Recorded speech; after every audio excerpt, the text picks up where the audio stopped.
अच्छा, बीजेपी के लोग कहते हैं कि आपकी भाषा कांग्रेस की भाषा हो गई है। जो पहले आप किसानों की बात करते थे, जब बिल आया तो आपने बिल की तारीफ की, लेकिन बाद में आपकी भाषा किसानों की भाषा की जगह कुछ कांग्रेस की भाषा की तरह लगने लगी, जो राहुल गांधी कहते हैं।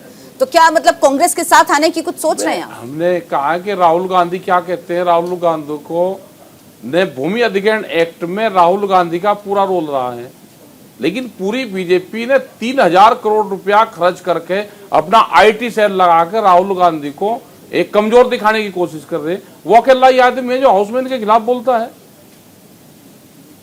हम नहीं किसी के साथ माना चाहते। ये पहले जो होता था, पहले जब उनकी सरकार थी, जो कांग्रेस की सरकार थी, तो वे मिलजुल के काम करते थे सब। सुमित्रा महाजन स्टैंडिंग कमेटी की चेयरमैन थी, लेकिन वो बीजेपी से थी। पहले सब विपक्ष और सत्ताधारी एक जगह बैठ के पॉलिसी बनाते थे, लेकिन आज वो व्यवस्था नहीं है। हमने आज भी इनको कहा कि सरकार बैठे, विपक्ष के लोग बैठे, किसान संगठनों के लोग बैठे, व्यापारी बैठे, एक पूरा ड्राफ्ट देश में बनना चाहिए। आप बैठ के बनाओ, उसको कौन मना कर रहा है, लेकिन आप बनाओगे नहीं। आप आवाज उठाओगे तो एलिगेशन लगाओगे। अभी तो चलो कांग्रेस के साथ में कह रहे, कांग्रेस तो एक विपक्ष की पार्टी है, कोई बात नहीं, एलिगेशन लगाते हैं। ये तो खालिस्तान नहीं बताते थे, माओवादी बताते थे, पता नहीं क्या क्या नाम इन्होंने लिए, ये सारी चीजें बताई ना इन्होंने। तो राकेश जी, अब आपने जिक्र किया तो मैं आपने खालिस्तानी, तो क्या वाकई वो तस्वीरें नजर नहीं आई उस आंदोलन के दौरान? क्या तस्वीरें नजर नहीं आई? क्या जो खालिस्तानी समर्थक लोग थे उनकी तस्वीरें लेके आंदोलन में लोग नहीं बैठे? क्या जो कई जगह से जो पैसे आए उसकी बात नहीं हुई? ये जिक्र तो हुए ना। और सबसे बड़ी बात, जब वो तस्वीरें लेके लोग आंदोलन में बैठेंगे तो सवाल तो फिर पूछे जाएंगे ना उस पे। पूछ दो ना भाई, जो बैठा है तो आप उसको पकड़ लो। जो बैठा, आप जाओ ना पंजाब में, तो वहां घर घर तस्वीरें लग रही, पकड़ लो।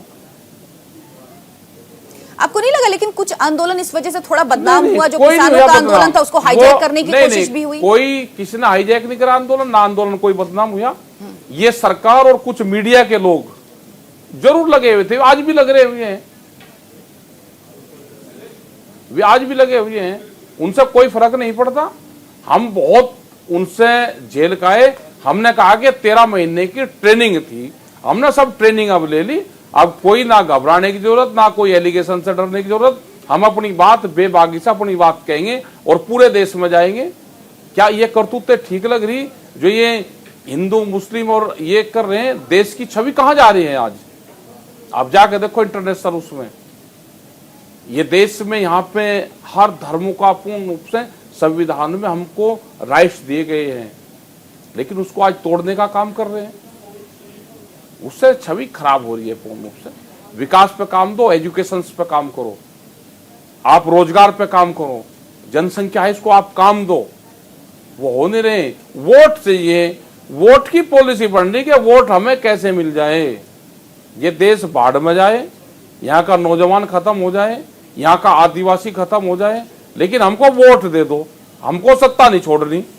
सत्ता के तो लालची हैं जिन्होंने बाबा भीमराव के अंबेडकर जो थे, उनके जो संविधान था उसकी धज्जियां उड़ाई। इन्होंने देश में जो लोकतंत्र था उसकी धज्जियां उड़ा दी। ये कुछ नहीं मान रहे, लेकिन हम तो सब कुछ मानते हैं। हम अपने आंदोलन पे, अपने गांव पे, गरीब पे, आदिवासी महिलाओं पे, सब पे विश्वास रखते हैं।